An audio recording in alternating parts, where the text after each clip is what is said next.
Hello, welcome to another edition of the Pace Report. I'm Brian Pace reporting live here at BB King's here in New York City. Tonight blessing the stage is husband and wife duo Tuck and Patti. And for over 30 years, this dynamic duo has really brought a new twist to American jazz standards, as well as the great contemporary, as well as soul, as well as gospel songs throughout their repertoire. They have a dynamic album out called I Remember You, and it really dives and investigates some of the great standards that jazz musicians and vocalists have recorded well over 100 years. Tonight we sit down and talk about the record. We also talk about their origins and how this husband and wife duo has made a niche in jazz music, playing some of the most intimate supper clubs to some of the most important jazz festivals all over the world. So sit back, relax, and enjoy the sounds of Tuck and Patti live here at BB King's here in New York City. What lives and glows without flame? What lives and glows without little rain? What brings a smile that only lasts a little while and makes me cry without shame? Well, then how can you tease me, torture me, please me, do it in the name of love? Don't you know how to be nice? You leave me without thinking twice. You're warm like loving, only when you want my loving, then you turn from fire to ice. So then how can you tease me, torture me, please me, do it in the name of love?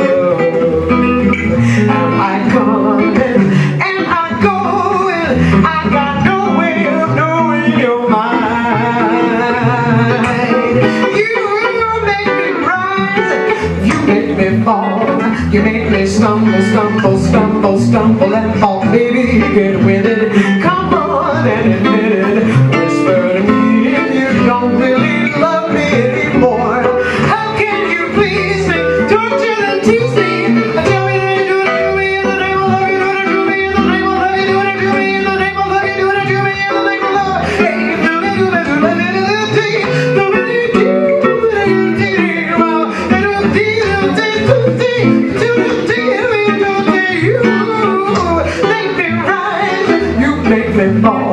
You make me stumble, stumble, stumble, stumble and crawl. Baby, you get with it. Come on and admit it. Whisper to me if you don't really love me anymore. How can you please me, torture and tease me? Do it to me in the name of love. Do it to me in the name of love. Do it to me in the name of love. Do it to me in the name of love. Hey,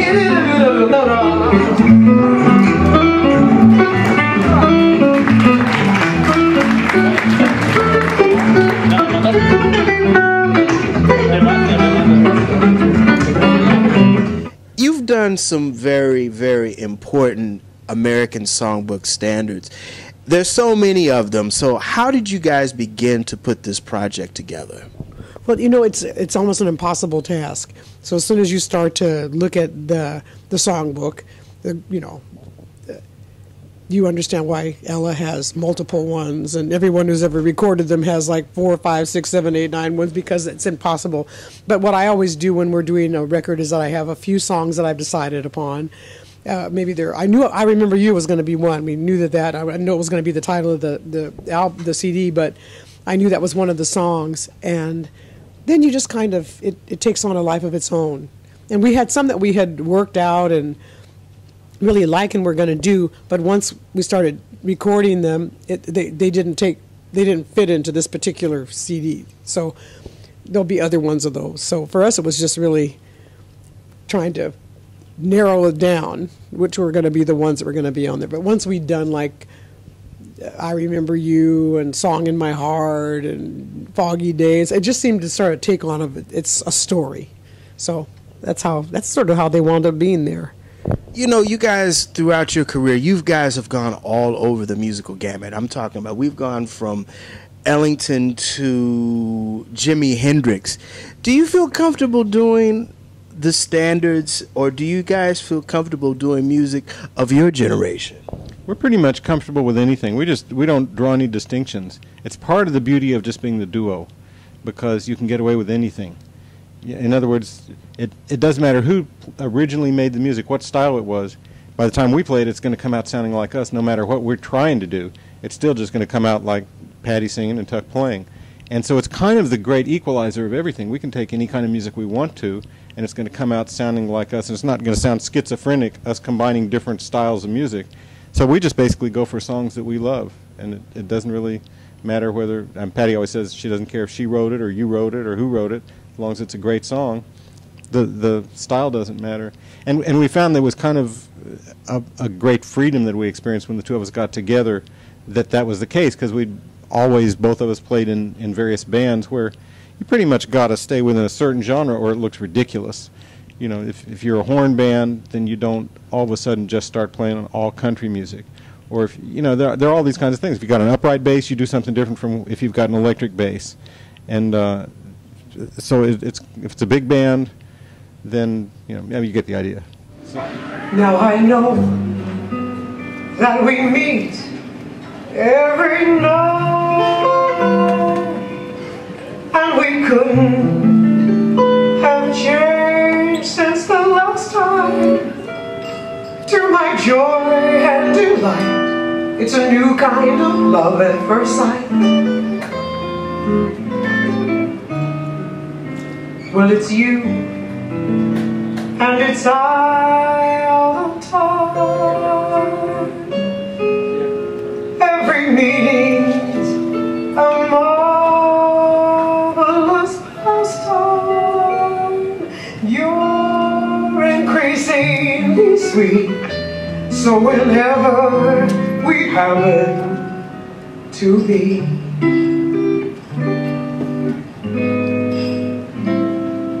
I greet you with a song in my heart. I behold your adorable face, just a song at the start, but it soon is a hymn to your grace. When the music swells,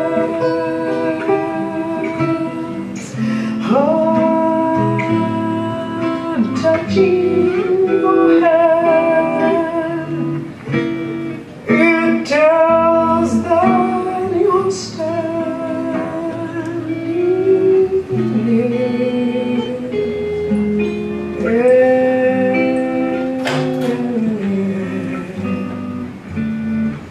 At the sound of your voice, heaven opens its portals to me. Can I help but rejoice? There's a lot of history sitting on this couch. I mean, this is a husband and wife. I saw you guys, how you interacted earlier during sound check, and this is really a genuine relationship. And I want to know how this amalgamation began.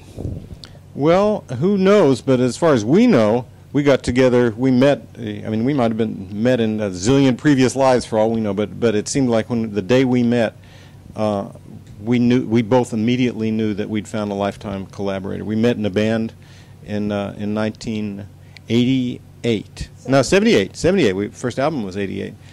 In 1978, we just intersected in a band, and during the first few moments of playing music together, both of us had this certain knowledge that we'd found a lifetime collaborator.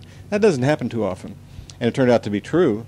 I mean, we stayed with this band for a short time, and while we were rehearsing with the band, we became best friends. And the romantic part came later, but we just knew, each of us knew we had heard kind of the soul of the other musician coming out through their music, and knew that was the person we would be playing with. You know, Patti, I told you earlier before we did the interview, I go back to you guys really at the beginning. I mean, the Today Show and New Visions with Ben Sidran, and this whole partnership without a rhythm section. You know, you've done this for almost 35 years, and how do you keep music fans, you know, intimately involved with your sets through these years? Well, the people that come to hear us play or that, you know, love the music are actively involved. They write, they, you know, now they're Facebook and they email, and they've always been an active group of people. We say we have the best people in the world, really. And so they know if we're coming to a town. They've already made their requests. I have emails for tonight. You know, they've made requests, and we'd like to be actively involved. And from the very beginning, whenever it's humanly possible, we go out and meet people, and we, you know, kind of have met them. And, you know, I remember, like, we're in New York tonight, but I'll see somebody here tonight that was in the line at the bottom line the first time we ever played here. You know, and I've been seeing their face in an audience in New York since 1988. And you know, you get to recognize people and know people. So we really have that kind of, that it feels like a real connection with the people who love the music. Yeah, I think it's really personal. Patti and I end up being exactly the same people on stage that we are off stage. We love people. And the people that come to hear us seem to us like the sweetest people in the world. You know, people with really kind hearts, and we see them at their best. You know, by the time the show's over, they've completely relaxed. They've forgotten about everything else that's going on that day, and they've just lost themselves in music. And it's really a beautiful thing to get to watch that happen from stage. We always say we have the best seat in the house because we can see the beautiful faces of the people who are getting lost in music. And then, so it's great to meet people afterwards. And I don't think that audiences obviously know, we all know that live music is different from recorded music, and it has something to do with the effect of the audience. But it's not as simple as the musicians get more excited or creative or fill in the blank because there are other people there. It's that the people who are there, even though not visibly, are actually doing something that's making the music be what it is. And so it's not just like the two of us and then the rest of them in our minds. You know, we're just a couple of the people. I mean, our roles happen to be on stage doing the thing, but everybody's got a role in it.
You know, I want to go back to something we talked about earlier about the songs that you guys have recorded and have made your own, and versions of songs that are now Tuck and Patti's own imprint.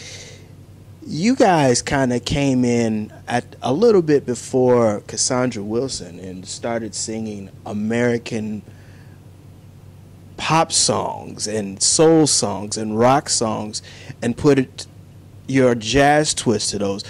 How hard was that back in the mid-1980s? And now looking back 35 years later, are you guys glad that you made a courageous step in singing songs like Little Wing? Well, for us, it wasn't a courageous step. It was the music we grew up with and we loved. You know, I loved Tad Dameron, but I loved Jimi Hendrix. I loved The Who. I loved Joni Mitchell. You know, I like Patsy Cline. I mean, I like a lot of different music. I'm a music lover. Last night we had rented a car and we were driving in from Washington D.C. and this car had like Sirius on it. So we put it on like the 50s channel or something. And just listening to the 50s music. And we were driving through and finally it was Tuck's like, you know, like almost 90% of the songs that are coming on here, because by the time I was born, probably the radio was on. We grew up hearing music. They had all the jazz records, but they listened to that. My mom would take us to go see Tennessee Ernie Ford as well as Sammy Davis Jr., you know, Eartha Kitt and all these people. So we grew up seeing, as well as Mahalia Jackson and the Caravans, the original Caravans, and you know, all these gospel groups and stuff. So I grew up listening to music. I played classical music, had a great foundation in that, and I'm a music lover. So I think it's not an act of courage so much as being true to who you are. You know, and I think for both of us that was what it was about. You know, playing the music we love.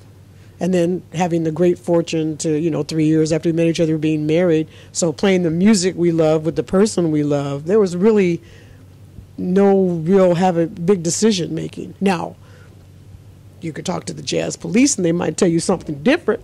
Or you could talk to the sort of the pop side of things or go, well, you know, a black woman singing this kind of music. You know, there was all of that kind of stuff that goes on. But for us, that wasn't a part of our decision-making process ever. Yeah, basically we've just always played whatever music we liked. And finally it comes down to the song. When you're playing song X, you're not thinking about song Y because you're playing song X. And so song X becomes your universe. And so it doesn't really matter what anything else. You just say, okay, what are we going to do with this song to make it just as great as it can be, or as authentic as it can be, or whatever it is we're trying to do with it. You know, what's our role with this song? And so you kind of forget. Very often we're attempting to do a tribute to somebody, and that's been the case with Jimi Hendrix and Basie Band, a variety of them, where in our minds we were doing our real best just to replicate what had already been done. But we failed. You know, of course you don't end up sounding like, there's no way we sound like the Jimi Hendrix Experience any more than we sound like the Basie Band. So in fact, it just becomes, you know, what we did about what Jimi Hendrix and the Basie Band did. But yeah, there are no lines that really need to get drawn, at least when you're in the process of making the music. You're just supposed to give yourself over to the music. We had this great, incredible experience of coming out during this time. And our first tours of Europe were at the major jazz festivals in the world, and we were playing nightly with our heroes. And so these were, you know, when Milt Hinton would come up to us, or Doc Cheatham, or, you know, Dizzy Gillespie, or, you know, Cab Calloway, or, you know, just go down the list, or for me, Carmen McRae, and say, this is so unique. Don't let anybody tell you to change what you're doing. Do your thing, because what you guys are doing is something unique and special. So when our heroes told us, you know, I'd like that Jimi Hendrix tune, or, you know, I've never heard Caravan played like that, you know, it was like the stamp that made it okay for us when other people would say, this isn't jazz, this isn't this isn't that, because the people that we, you know, idolize told us, great, good work.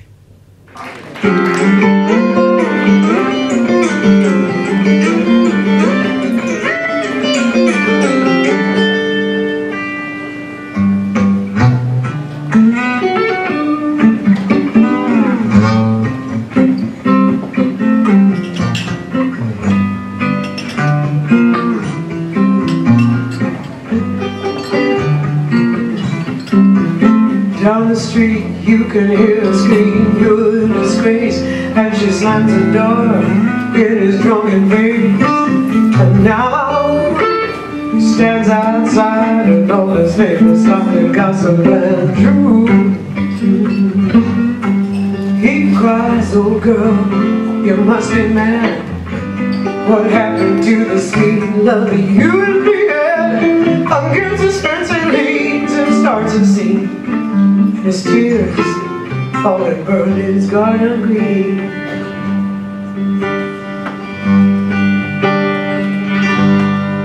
And so castles made of sand fall in the sea eventually.